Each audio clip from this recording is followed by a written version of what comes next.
Engine धक धक करने लगा, फिर आखिरी हाँफते हुए रुक गया और मुझे रात के घुटन भरे सन्नाटे में अकेला छोड़ गया। डैशबोर्ड लाइट की मंद चमक ने कार के अंदरूनी हिस्से को बमुश्किल रोशन किया, जिससे खिड़कियों पर भयानक छायाएं नाचने लगीं। जब मुझे एहसास हुआ कि मैं इस सुनसान सड़क पर फंसी हुई हूँ, जहाँ अंधेरे और अज्ञात के अलावा कुछ नहीं है, तो मेरा दिल जोरों से धड़कने लगा।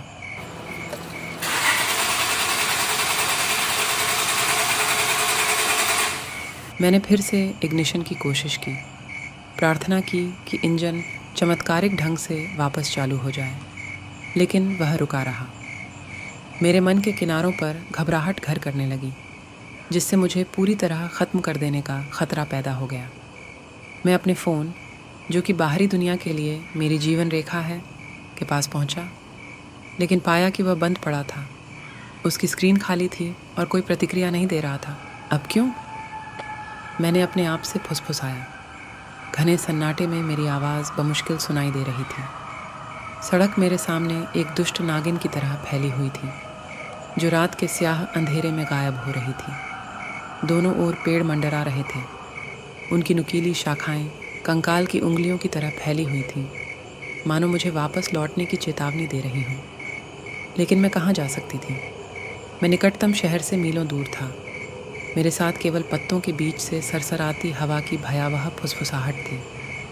डर मेरे पेट के गड्ढे में एक भारी पत्थर की तरह बैठ गया। हर गुजरता पल अनंत काल जैसा महसूस हो रहा था। फिर बाहर के अंधेरे से मैंने इसे सुना।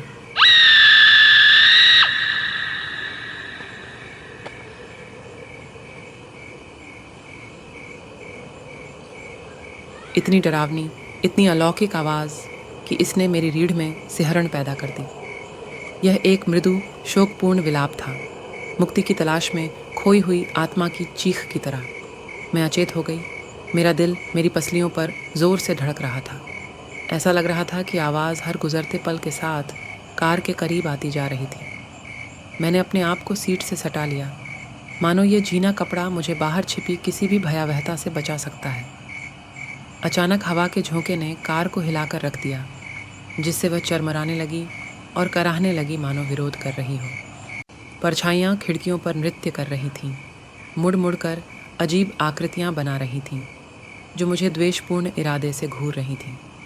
और फिर हेडलाइट्स की पहुँच से परे मैंने उसे देखा। सड़क के किनारे खड़ी एक आकृति, चंद्रमा की बीमार चमक में नहाई हुई। वह एक महिला थी। उसकी फटी हुई पोशाक हवा में लहरा रही थी। उसका पीला चेहरा पीड़ा के मुखौटे में बदल गया था। मेरी सांसें अटक गईं जब मैंने महसूस किया कि वह मुझे ही घूर रही थी। उसकी आंखों में निराशा के गहरे गड्ढे थे। बिना सोचे समझे मैं दरवाजे के हैंडल तक पहुंच गया। इस दुःस्वप्न से बचने की जल्दबाजी में मेरी उंगलियां लड़खड़ा रही थीं, लेकिन दरवाज़ा टस से मस नहीं हुआ, मानो वह बाहर से बंद कर दिया गया हो। मुझ में घबराहट फैल गई, एक मौलिक डर जिसने मेरी विवेक की सीमाओं को ख़त्म कर दिया। मैं फंस गई थी बाहर के अंधेरे में किसी भी दुष्ट शक्ति की दया पर। महिला का विलाप तेज और अधिक आग्रहपूर्ण हो गया, जिससे कार में हड्डियां कंपा देने वाला भय भर गया। मैं अब उसे देख सकती थी। उसका भूतिया रूप खिड़की से कुछ ही इंच की दूरी पर मंडरा रहा था। उसकी ठंडी सांसें शीशे को धुंधला कर रही थीं। मेरी मदद करो, वह कराह उठी। उसकी आवाज़ एक यातनापूर्ण फुसफुसाहट थी, जो कार की परिधि में गूंज रही थी। कृपया मेरी मदद करें। मैं चीखना चाहती थी, रहम की भीख मांगना चाहती थी, लेकिन मेरी आवाज़ ने मुझे छोड़ दिया था। डर की घुटन भरी पकड़ में खो गई थी। महिला की आंखें मेरी आंखों में समा गईं, मोक्ष की एक मूक प्रार्थना जिसने मेरी रीढ़ को झकझोर कर रख दिया। और फिर अचानक मुझे हाँफने पर मजबूर कर दिया। वह चली गई, रात के भूत की तरह अंधेरे में गायब हो गई। मैं एक बार फिर अकेली थी। उसकी उपस्थिति का एकमात्र सबूत उसके शोकपूर्ण रोने की गूंज थी।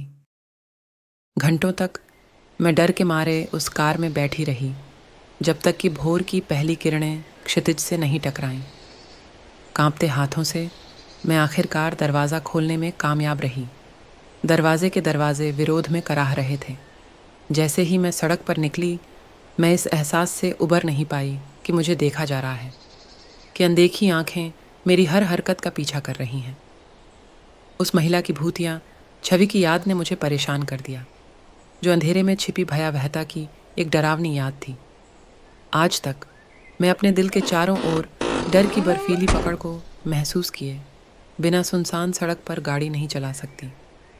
और कभी कभी, बस कभी कभी, मैं कसम खाता हूँ कि मैं हवा में उसके शोकपूर्ण विलाप को सुन सकता हूँ। एक अनुस्मारक के कुछ बुरे सपने कभी ख़त्म नहीं होते हैं। अगर आपको कहानी पसंद आई हो तो वीडियो को लाइक करें और हमारे चैनल साउंड सस्पेंस को सब्सक्राइब करें और बेल आइकन दबाना न भूलें।